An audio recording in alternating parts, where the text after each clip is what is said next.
श्रीराम समर्थ.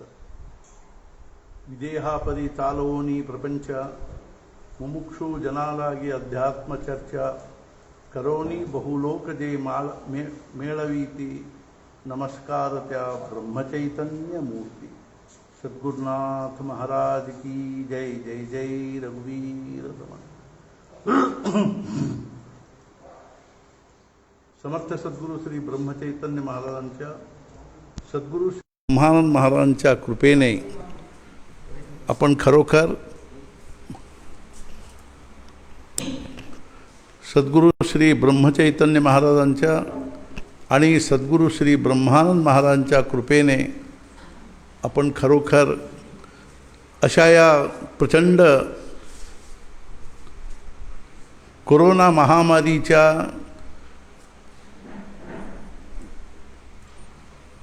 तापदायक परिस्थिती असताना सुद्धा काहीतरी मनुष्य जीवनाचे सार्थकतेच्या दृष्टीने आणि आपल्या जीवनामध्ये म्हणजे खरी शांती, खरे समाधान आणि आपल्याला तृप्ती प्राप्त व्हावी या दृष्टीने आम्ही सद्गुरूंना शरण जाऊन आम्ही आपले साधन करीत असताना या परिस्थितीमुळे आणखीन आपल्याला ते अनिवार्यपणे करण्याचा प्रसंग आलेला आहे.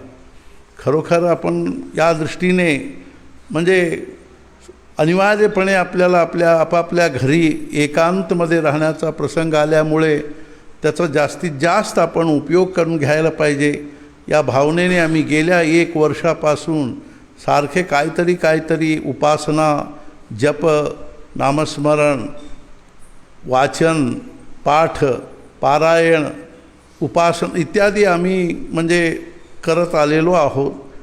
अशाच पद्धतीने म्हणजे या दृष्टीनेच काहीतरी आपल्याला सत्संग प्राप्त व्हावा या भावनेने आम्ही म्हणजे रविवारच्या दिवशी 9 ते 10 शंका समाधान काहीतरी आपले आध्यात्मिक चिंतन व्हावं आणि आपल्याला आध्यात्मिक दृष्टीने जे काय आपल्याला म्हणजे संशय असतील, शंका असतील किंवा काहीतरी आपल्याला म्हणजे द्वंद्व असतील किंवा म्हणजे आपल्या मनामध्ये संदिग्धता असेल ते निवारण करून आपले साधनाचे पाऊल पुढे टाकण्याच्या दृष्टीने ते एक आपण कार्यक्रम म्हणजे एक सत्संगाचा प्रसंग आम्ही चालू केलेला आहे.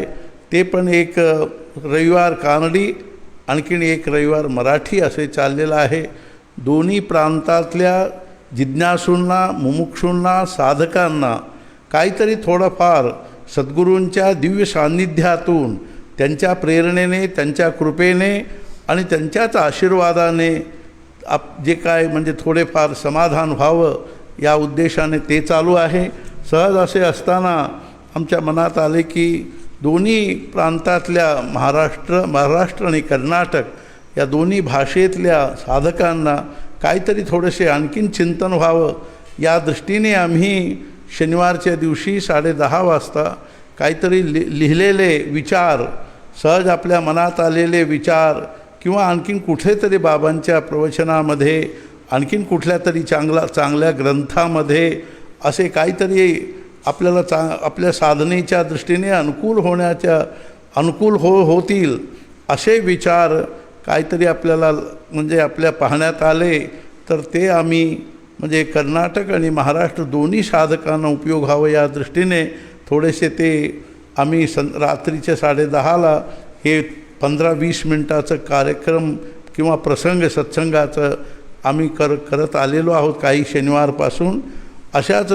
असे असताना आता मागे एक कानडी आणि मराठीमधले एक वाचून दाखवले की तेव्हा सांगितले मी आंघोळ करताना सहज संतोष तिथे मला आंघोळीला घालत असतो तेव्हा माझ्या मनात आलेले विचार मी सांगितलं. त्यांनी ते रेकॉर्ड करून घेतलं. त्यांनी पण काही प्रश्न विचारले, त्या प्रश्नांनासुद्धा काही उत्तर दिलेलं आहे. अशा पद्धतीने एक आपले संवादात्मक म्हणजे शरणागती या भावनेने एक सत्संग झालेला आहे.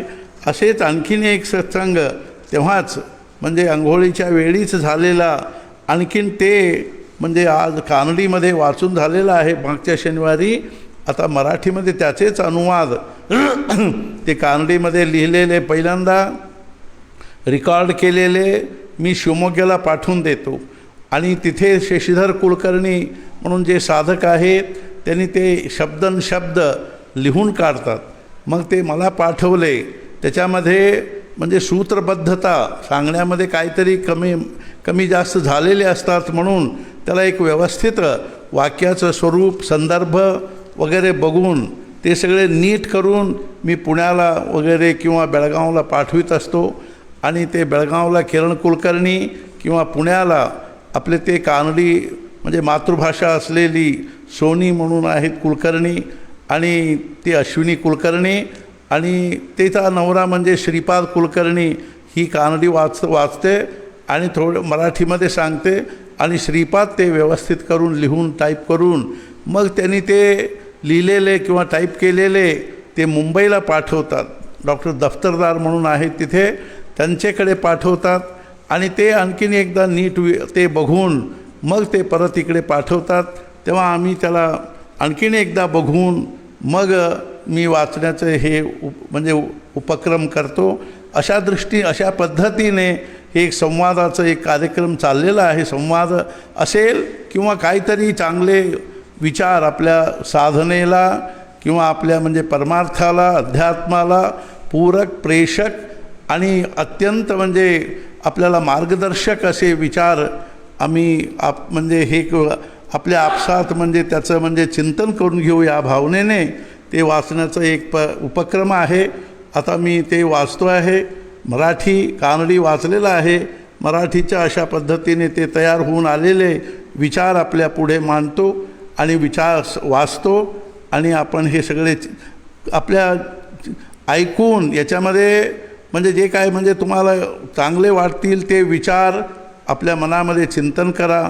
ते इतके फार चांगले नसतील किंवा आपल्याला अनुकूल नाही म्हणजे आपल्याला काय उपयोगाचे नाही असे जर तुम्हाला वाटेल, यद रोचते तद्ग्राह्यम यन न रोचते तत्याज्यम असे म्हणण्यासारखे आपल्याला जे आवडेल ते घ्यावं आणि जे नाही आवडेल ते आपण सोडून द्यावं, म्हणजे ते उपेक्षा करावं. अशा दृष्टीने आपण याचे चिंतन करू. श्रीराम समर्थ. श्री सद्गुरुं नित्यमहं नमामि. संवाद. मी कसा उत्तम होईन? सामान्यपणे माणसाला आपल्या सर्व गोष्टी चांगल्या असाव्यात असे वाटते. माझे घर उत्तम असावे, माझी पत्नी उत्तम असावी, माझी मुलं उत्तम असावीत, माझी गाडी, पैसा, शेती, बाग बगीचा, मालमत्ता सर्व उत्तम असायला पाहिजे. माझे आप्तमित्र, जन्मदाते, आई वडील उत्तम असावेत असे वाटते. त्याच्यापेक्षा आधी मी उत्तम असायला पाहिजे असे वाटायला नको का? पण स्वतः कसेही असलो तरी उत्तमच आहोत असे आपण समजून घेतो. आपण दुसऱ्याकडून ज्या गुणांची अपेक्षा करतो ते गुण आपल्यामध्ये थोडेसुद्धा नसतात आणि आपण दुसऱ्यावर ज्या दोषांचा आरोप करतो त्या दोषांनी आपण स्वतः भरलेले असतो. तरीही आपण चांगलेच आहोत असे आपण समजून घेतो. असे कोणते उत्तम गुण आपल्यामध्ये आहेत? हे शरीरच मी आहे असं जर समजलो व मी उत्तम आहे असे म्हटलो तर ते कायमच निरोगी, सुंदर, शाश्वत असले पाहिजे ना. या शरीरात शेकडो विकार आहेत, म्हणजे शरीरात काहीतरी बदल होत असतात. शरीराला अर्धांगवायू किंवा इतर काही झाले तर शरीर विकृत होते. असे असले तरी मी उत्तम आहे असे कसे शक्य आहे? ज्याला मी असे म्हणायचे ती वस्तू जर उत्तम असेल तर ती शाश्वत उत्तम असायला हवी. तेव्हा आपल्याला त्याच्याबद्दल अभिमान वाटणे योग्य असते आणि तेच उत्तम ही असते. आपल्यामधील अशी वस्तू म्हणजे आत्माच आहे. तो आत्माच मी आहे व मी उत्तम आहे असे म्हटले तर तो भाव योग्य ठरेल. हा देहच मी आहे असे समजून माझी वस्तू सुंदर असायला पाहिजे, उत्तम असायला पाहिजे असे म्हणणारे जे मी आहे ते उत्तम असायला हवे असेल तर देहच मी आहे असे समजून मी उत्तम आहे असे म्हणता येत नाही. एक वेळ मनाला मी असे समजलो तरी त्यात शेकडो विषय, विकार, राग, द्वेष असतात. असे मालिन्याने भरलेले मनसुद्धा मी नाही असेच म्हणावे लागेल. आता बुद्धीला जर मी असे म्हटले तर तीसुद्धा अत्यंत क्षुद्र, स्वार्थपूर्ण, अज्ञानी व अनेक मलिन विचारांनी भरलेली असून ती सरळ नसल्यामुळे मी असे म्हणता येण्यासारखी वस्तू, ती सरळ नसल्यामुळे मी असे म्हणता येण्यासारखी वस्तू म्हणजे केवळ आत्मस्वरूपच आहे. आत्मस्वरूपच आहे असा मी आपल्या अनुभवाला जरी आला नाही तरी तो कसा आहे ते बघायला तरी पाहिजे ना. हे मी कसा आहे हे बघणे म्हणजेच अध्यात्म आहे. आता आपण स्वतःला, देहाला मी असे म्हणणे आपल्या हिताचे नाही. त्याला जर उद्या काहीतरी झाले तर त्याला मी म्हणण्यात काय सुख आहे. मी हा सुंदर असायला हवा, दिव्य असायला हवा, भव्य असायला हवा, विशाल असायला हवा, मोठा असायला हवा व शाश्वत असायला हवा. पण केवळ 3.5 हात देहाला मी म्हटले तर ते कसे होणार. आपला देह, आपला हा मी कसा आहे तर एकीकडे असला तर दुसरीकडे नसतो. आज आहे तर उद्या नसतो. आज असा आहे तर उद्या असा नाही. अशा या मीला काहीही समाधान नाही. माझे समाधान इथल्या कुठल्याही वस्तूमध्ये नाही. विकार, क्षीणता, दौर्बल्य, वासना व विकल्प नसलेली आणि निरंतरपणे शांत व समाधानी असलेली वस्तू म्हणजेच मी, म्हणजेच ते समाधान असते. मी म्हणजेच ते समाधान असते. मलिन, विकृत व निरंतर बदलणाऱ्या वस्तूला जर मी म्हटले तर समाधान होणे शक्यच नाही. आपल्या वेडेपणामुळे देहाबद्दल असलेला खोल गेलेला म्हणून घट्ट झालेला अभिमान सोडणे शक्य होत नाही. देह, मन व बुद्धी ही आपल्या अनुभवाला येणारी क्षेत्रे असल्यामुळे आपल्याला तीच सत्य वाटतात. पण आत्म्याची कल्पना नसल्यामुळे तो सत्य वाटत नाही. यासाठी काय केले पाहिजे. मी आत्मा आहे अशी भावना राहू द्या, पण शेवटी मी तरी उत्तम असायला हवा ना. मी व माझ्या वस्तू म्हणजे माझी पत्नी, घर, मुलं, गाडी हे सगळे उत्तम असायला हवेत असे वाटते. त्या रीतीने आपणही उत्तम असायला हवे ना. मी उत्तम होणे म्हणजे काय होणे याचा आपल्याला पहिल्यांदा शोध घ्यायला पाहिजे. ह्या आधी सांगितल्याप्रमाणे देहाला मी समजून घेतले तर तो उत्तम असायला पाहिजे.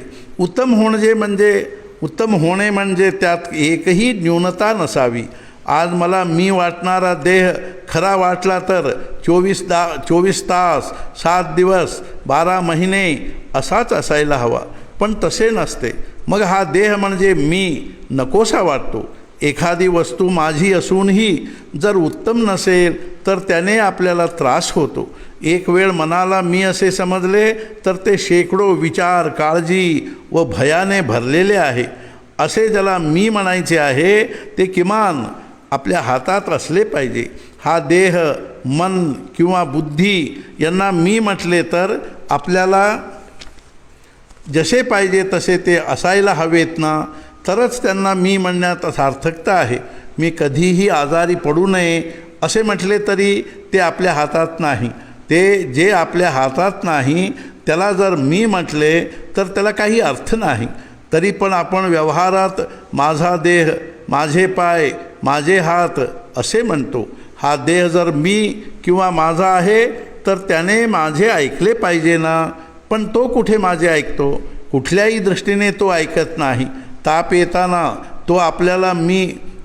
येताना तो ताप आपल्याला मी 2-3 दिवसासाठी येऊ शकतो का असे विचारून येतो का.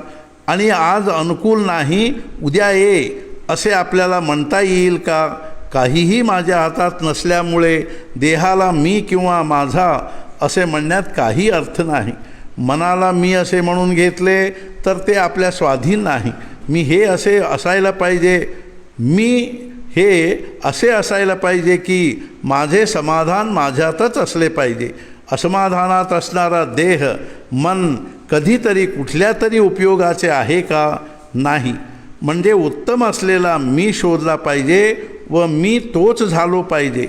ऋषीमुनींनी हाच विचार करून शाश्वत असलेला व दिव्य असलेला मी शोधून काढला व ते उत्तम झाले.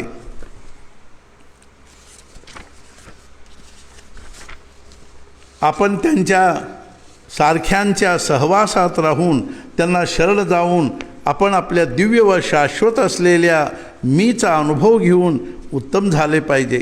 याच्यातच सत्पुरुषांच्या सहवासाचे महत्त्व आहे. याच्याच आपण अजून एका अत्यंत सोप्या प्रकाराने विचार करूया.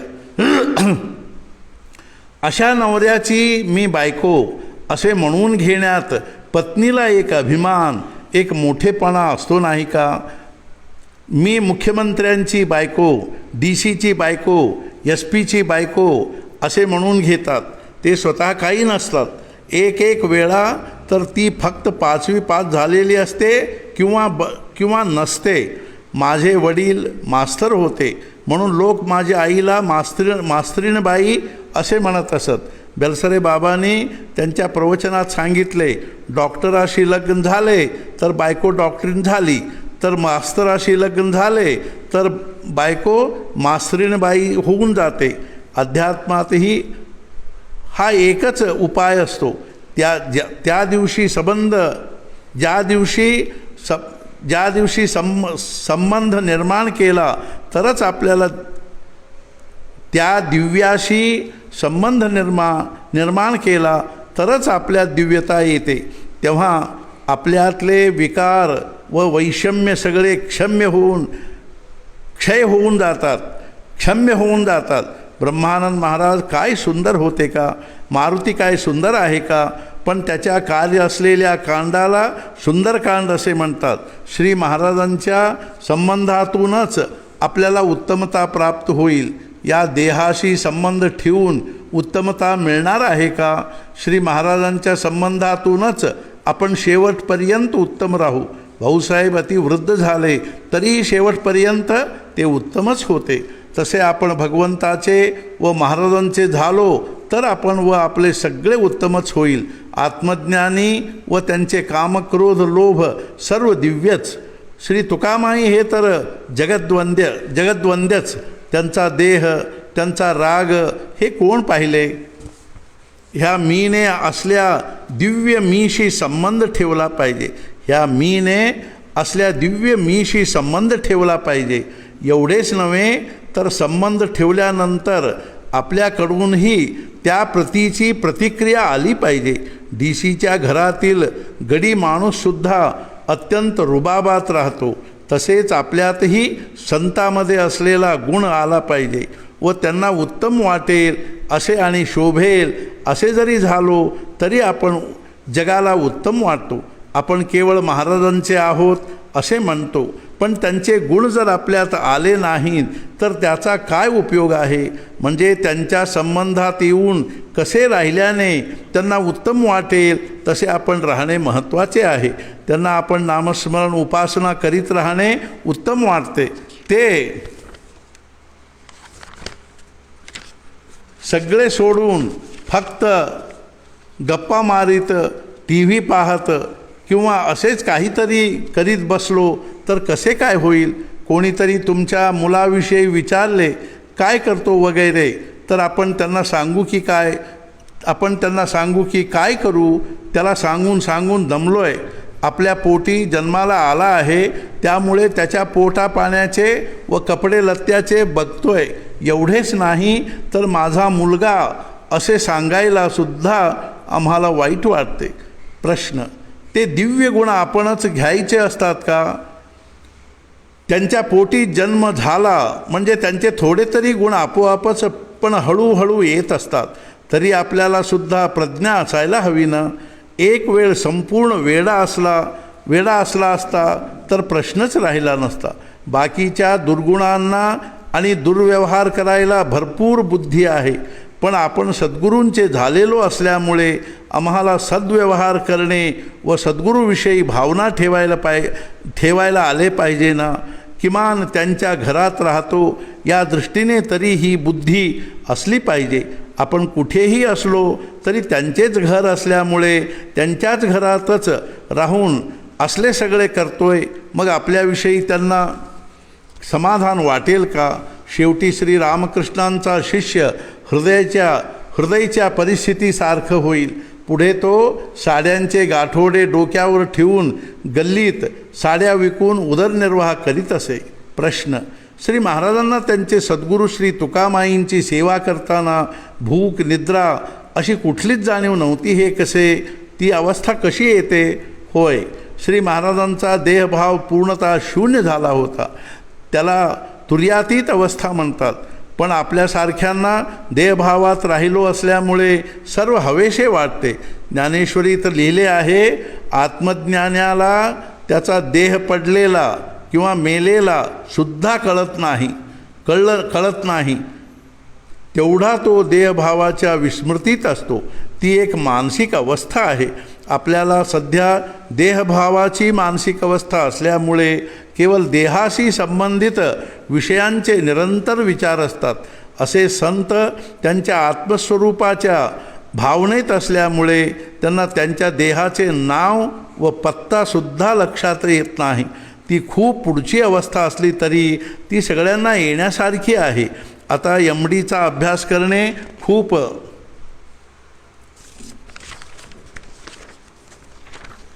पुढचे आहे असे म्हणतात. पण अभ्यास करीत गेलो तर MD होऊन जातो. तो सुदाम खाडे आहे ना, त्याने MD केल्यानंतर IAS केले, म्हणजे ते त्याच्याहून पुढे आहे ना. तेव्हा MD केल्याचे महत्त्व वाटत नाही. तो सुदाम खाडे आहे ना, तो व्यावहारिक दृष्टीने किती वरच्या पदाला पोचला आहे ना. आता त्यांनी सांगितले तर हजारो MDने ते ऐकले पाहिजे. असे अध्यात्मातही वरची अवस्था आपल्याला प्राप्त होऊ शकते. नाही असं नाही. आपल्या मनाने आपण आत्मज्ञान ब्रह्मज्ञान मिळेल किंवा नाही असे संशय घेत बसू नये. कारण साधनेने मनाच्या बरोबर गेलो तर शेवटी येणारी अवस्था म्हणजे आत्मज्ञान व ब्रह्मज्ञान आहे. आपल्या मनाची व बुद्धीची दिशा चुकलेली आहे. त्यामुळे आपले ध्येय तसेच राहून जाते. किती राहते म्हणजे त्याच्याविषयी आपल्याला काही जाणीवच राहत नाही. अनुभव तर नाहीच नाही, या पातळीला राहून जाते. एक जगतप्रसिद्ध संगीतगार आहे. त्याला राजकारणातले काय कळते अथवा त्याला अध्यात्मातले काय कळते? आपलंही असंच आहे. त्याला राजकारणाचा किंवा अध्यात्माचा गंध नसतो. त्याच्या बुद्धीच्या व मनाच्या विकासाची दिशा संगीताकडे जाते. पण आत्मज्ञानाकडे जाणारी दिशा म्हणजे आत जाणारी दिशा असते. बाहेर जायला हजारो दिशा आहेत, पण आत जायला एकच दिशा आहे. बाहेरच्या दिशेने पाहिजे तेवढी जगतप्रसिद्धी मिळवली तरी आतल्या दिशेचा लवलेशही अनुभवता येणार नाही. पूर्व दिशेच्या समुद्राच्या किनाऱ्यावर गेलेल्या माणसाला पश्चिम दिशेच्या समुद्र किनाऱ्याबद्दल कसे कळेल? आपलेही तसेच होते. दृश्याचे महत्त्व कमी व्हायला अंतर्मुख झाल्याशिवाय गत्यंतर नाही. व्यवहारात राहून अंतर्मुख होता येते का? निश्चितपणे येईल. असे व्हायला अध्यात्म ही शिकवण आहे. दृश्यात राहून सुद्धा अंतर्मुख होता येते. 24 तास दृश्यात राहण्याची गरज नाही. तसेच 24 तास अंतर्मुख झाले पाहिजे असेही नाही. किमान अंतर्मुख व्हायला आपल्याला त्याची कल्पना रूढी अभ्यास यायला पाहिजे असेल तर दररोज थोडा वेळ तरी त्याचा अभ्यास केला पाहिजे. आता डॉक्टर फिजिओथेरपी करायला सांगतात ना, ते काय 24 तास करायची गरज नाही. दिवसात 1-2 वेळा अर्धा तास केले तरी बस.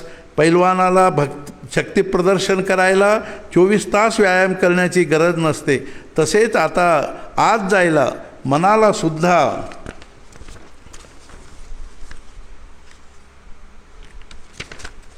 फिजिओथेरपी करावी लागते.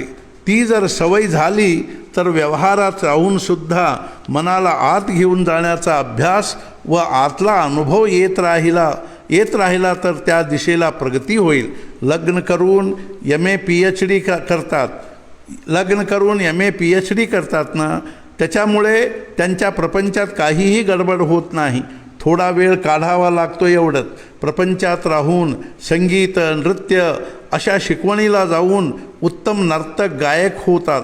असंच आपण अंतर्मुख व्हायला थोडा वेळ काढला पाहिजे. ते आपणहूनच येत नाही. भगवद्गीतेमध्ये अभ्यासेन त कौन्तेय वैराग्येन च गृह्यते असे आहे ना. अभ्यास केलाच पाहिजे. पुनः पुनरावर्तनम. आपण सगळ्यातच तडजोड करतो, कॉम्प्रोमाइज. असे असले तरी बस, तसे असले तरी बस असे म्हणत जीवन जगतो. केवळ व्यवहारात पूर्ण राहून साधले पाहिजे असे कसे शक्य आहे? केवळ व्यवहारात पूर्ण राहून साधले पाहिजे म्हटले तर असे कसे शक्य आहे? नोकरी करून, वेदाध्ययन करून त्या क्षेत्रात पुढे जाणारे आहेतच ना. आपल्याला त्या पद्धतीने करता येत नाही. मुख्य म्हणजे आपल्याला अध्यात्माचे किंवा भगवंताच्या दर्शनाचे ध्येय निश्चित नाही आहे. त्यासाठी काहीच सोडावे लागत नाही किंवा काही धरावे लागत नाही. दिवसात 1 तास साधना करायला सांगितले तरी ते आपल्याला कठीण वाटते. 24 तासात केवळ 1 वेळ हनुमान चालीसा म्हणतो असे सांगितले तर कसे चालेल? त्यामुळे ध्येय निश्चित करून आपण आपल्याला शक्य तितके जास्तीत जास्त वेळ साधनेत घालवला तर आपले काम लवकर होईल. याने आपण सावकाशपणे अंतर्मुख होतो. या रीतीने अंतर्मुख झाल्याने आपण भगवंताच्या जवळ गेल्यासारखे व हळूहळू आपण भगवंताचे अर्थात सद्गुरूंचे होऊन सद्गुरूंच्या संबंधातून जगातून न मिळणारी उत्तमता मिळवून उत्तम झालो तर ते खरे उत्तम आहे. त्यामुळे आपले सगळं उत्तम होईल. सद्गुरुनाथ महाराज की जय. जय जय रघुवीर समर्थ. समर्थ सद्गुरू श्री ब्रह्मचैतन्य महाराजांच्या, सद्गुरू श्री ब्रह्मानंद महाराजांच्या चरणी अत्यंत अनन्य भावनेने प्रार्थना करतो की त्यांनी आपल्या सर्वांना आयुष्य, आरोग्य आणि ऐश्वर्य देव. तसेच आपल्याला सगळ्यांना भगवंताची भक्ती, नामावर प्रेम आणि सद्गुरूविषयी अनन्य निष्ठा देवोत अशी प्रार्थना करून सद्गुरुनाथ महाराज की जय. जय जय रघुवीर समर्थ.